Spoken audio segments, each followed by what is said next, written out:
All right, so what is mindful eating exactly? Well, if we want to define it, it has been described by a PubMed article. Mindful eating, i.e. paying attention to our food on purpose, moment by moment, without judgment. It is an approach to food that focuses on individuals' sensual awareness of the food and their experience of the food. It has little to do with calories, carbohydrates, fat, or protein. So again, this is how we eat our food. We need to build the awareness because we'll always have our body's cues. We just need to relearn and tap into those hunger and fullness cues so we learn to recognize them again before we start getting overly focused on calories, macros, protein, things like that. And this ultimately stems from mindfulness in general, which I think having points in our day that we focus on mindfulness, i.e. mindful eating, I think will lead to being more mindful in general in other aspects of our life. So if we want to define mindfulness, this is the quality or state of being conscious or aware of something. So we're just being more aware of food and how we eat it. So why is this helpful? Well, when I talk to people about nutrition, they often say, I know what to do, I just don't do it.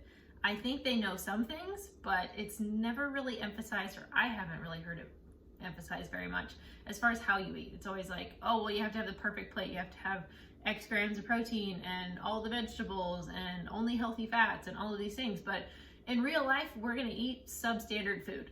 It's not going to be perfect meals all the time. So we might as well eat them in a way that promotes more mindfulness and more awareness so we can listen to our hunger and fullness cues more regularly so we can still benefit from that food even if it's not the healthiest food in the world.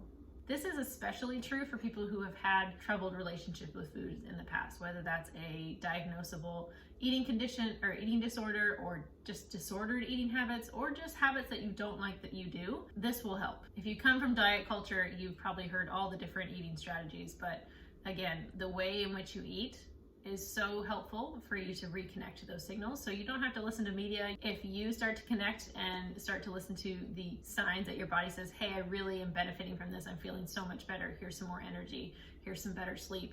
Those are the signals and the feedback. That's the feedback that you need to continue on that health journey. That's going to be really rewarding and keep you motivated when you feel like you've never been this motivated or consistent in the past.